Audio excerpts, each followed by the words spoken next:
Hello and welcome to SaltWire today for Thursday, December 22nd. I'm your host, Kate Walker. A winter storm is headed our way with significant rain and wind on tap for much of the Maritimes. Nova Scotia Power is anticipating outages and in a tweet says they will be opening their emergency operations center tomorrow morning and positioning crews across the province. We're going to check in now with our weather specialist, Alistair Alders, for what we can expect here in Halifax. Thanks, Kate. Well, this storm is going to be wreaking havoc from the Midwestern U.S. and the Great Lakes region all the way to Atlantic Canada. Really gives you a sense of how large the storm is and how intense it will be. But here in Halifax, this will be mainly a rain and wind event. We'll start to see some showers develop mid to late morning on Friday, and then steadier periods of rain developing through Friday afternoon. Winds will also increase on Friday afternoon, but the worst of the storm is forecast as we go through Friday evening and the overnight hours. That's when we'll have the heaviest rain, maybe even a risk of a thunderstorm, and the strongest winds out of the east to the southeast. This is actually fairly fast moving, so by the time we wake up on Saturday morning, Christmas Eve, we will just have a few lingering showers and temperatures will be falling, and the precipitation will continue to clear off to the east, maybe just a chance of flurries later in the day on Saturday. But here in Halifax, 20 to 40 millimeters of rain certainly likely, but pockets of 40 to 70 millimeters are certainly possible, especially directly along the Atlantic coast of Nova Scotia. Winds will be gusting, as I mentioned, from the east and southeast, with peak wind gusts of 90 to 110 kilometers per hour here in Halifax, with the strongest wind gusts expected directly along the Atlantic coast of Nova Scotia. Snow not really a concern for us. Falling temperatures as we go through Saturday, but not expecting a flash freeze, but maybe surfaces that are still wet could become icy, and we may see a few flurries, as I mentioned, later in the day Saturday into Christmas Day on Sunday. There's also concern for large waves, higher than normal water levels, and the potential for storm surge along south-facing coastal lines, and that is particularly a concern during high tide on Saturday. So that is something you will want to keep in mind really here in Halifax, but if you're anywhere along the coastline in Nova Scotia this weekend.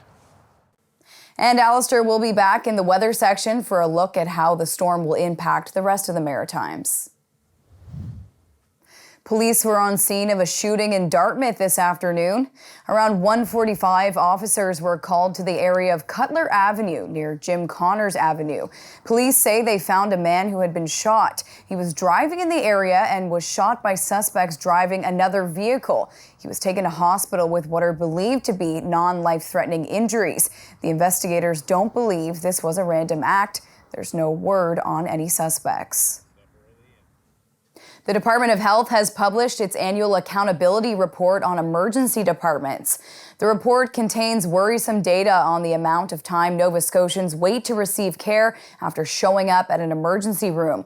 The average wait to see a doctor after being triaged by a nurse between March 31st, 2021 and April 1st, 2022 was just over 2 hours, but some hospitals had drastically longer wait times, like 6 hours and 17 minutes at the hospital in Shetty Camp or 4.5 hours at the Cape Breton Regional Hospital. The Queen Elizabeth II Hospital here in Halifax had the longest ambulance offload time at just over 2 hours. The report attributes the long wait times and frequent emergency department closures in rural hospitals to staffing shortages and outdated physical and digital infrastructure.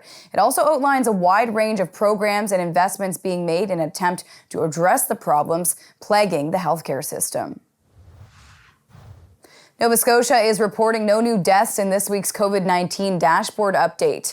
There are 584 new PCR positive cases and 35 new hospital admissions for the 7-day period ending December 19th.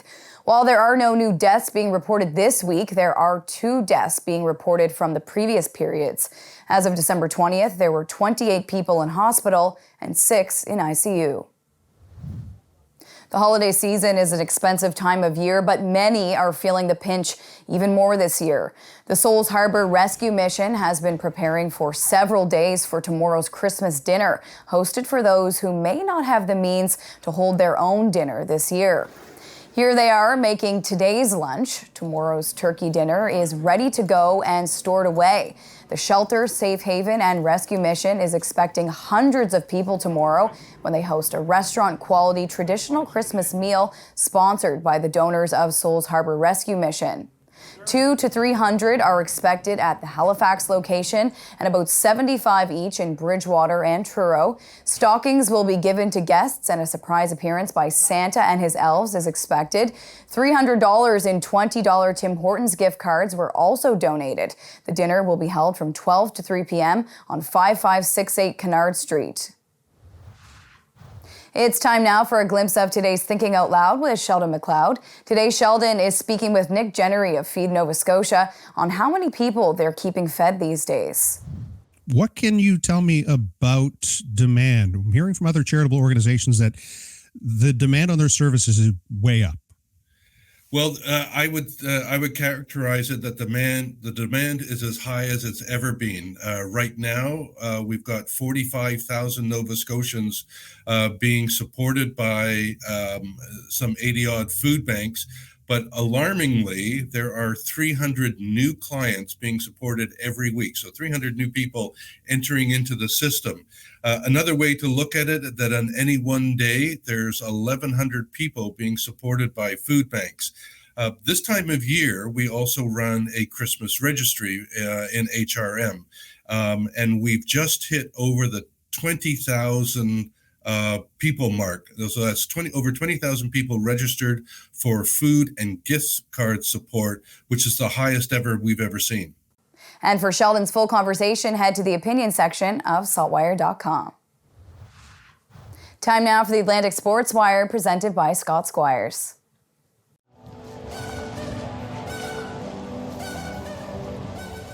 Ultramarathoner Ryan Keeping just ran 100 kilometers for charity, and he wants to be an inspiration for others. What's one message that you want anybody watching or listening this to take away from what you did this past weekend? I just want everyone to know, if you follow what you're truly passionate about, and this last 6 months, since I decided okay, this is what I want to do. I want to inspire people. I want to run ultra marathons. I want to be a motivational speaker one day. I want to be a figure people can look at to just gain inspiration. Anything is truly possible. And in me doing this, I'm really starting to realize that. And I mean, if you figure out what you're passionate about and you actually plan it out on how, okay, I'm going to do this. I'm going to do this. It's one thing to talk about something, but if you have an actual plan and it's what you're passionate about, the sky's the limit. You can completely change your life. You can completely take off.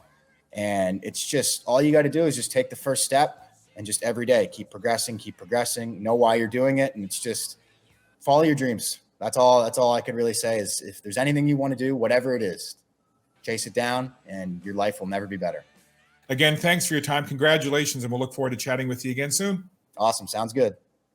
In Halifax, I'm Scott Squires for the Atlantic Sports Wire.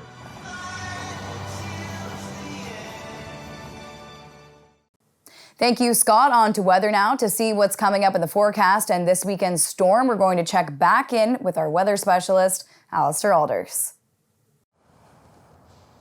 Hi again, Kate. Well, I mentioned earlier how large the storm is all the way from Ontario to Atlantic Canada. So do keep in mind if you're traveling outside of Nova Scotia to Quebec, Ontario, that there will be some land and air delays because they are experiencing this storm too in the form of snow and in some cases blizzard conditions. So be sure to check the status of your flight before you make your way to the airport if you are traveling over the next few days. But here in the Maritimes, let's take a look at how this all plays out. And we'll start with the early hours of Friday morning.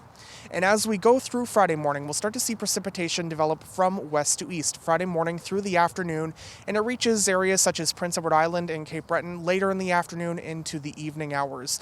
Now, for the most part, this begins as rain for the Maritimes. However, a wintry mix of snow and ice is forecast for northern New Brunswick, and that could deliver 5 to 15 centimeters of snow before changing to rain on Friday night. There may be some wet flakes mixing initially over parts of eastern Nova Scotia and PEI, but certainly not expecting any accumulation. The storm will be at its peak as we go through Friday night into the overnight hours, early Saturday morning. That's when we'll have the heaviest rain, the risk of thunderstorms, heavy downpours, and also the strongest winds out of the east and southeast, gusting 80 up to 110 kilometers per hour, except for parts of the Cape Breton Highlands between Bay St. Lawrence and Margaree Harbour. Gusts could top 130 kilometers per hour. But it's fairly fast moving, so the rain does start to taper off from west to east early on Saturday morning morning and is, for the most part, out of the region by the afternoon. We will still have brisk southwest winds behind the storm, and that's going to generate some sea effect flurries or maybe even a few snow squalls along south-facing coastlines. Now, I do think this is most likely for areas near the Bay of Fundy, so southern New Brunswick, as well the Fundy coast of Nova Scotia from Yarmouth County into the valley, and potentially western PEI. So those areas might actually get enough for potentially a white Christmas, which is 2 centimeters on the ground at 7 a.m. on Christmas morning. But overall conditions do improve. Still breezy throughout the day on our Saturday. But certainly we do see conditions improving. Temperatures do fall behind this system, but not expecting a flash freeze. But certainly temperature-wise, we will be cooler behind the system and throughout next week. A chance of flurries does linger on Christmas Day. Overall, not too bad if you do have travel plans. And overall, the start of next week looking fair weather-wise here in Halifax, Nova Scotia, and across Atlantic Canada. Kate. Thank you, Alistair. That's all for now. For more extended video and full online articles, stay tuned to saltwire.com. And you can find us on Instagram, Twitter, and YouTube. I'm your host, Kate Walker. Thank you for joining us, and we'll see you back here tomorrow.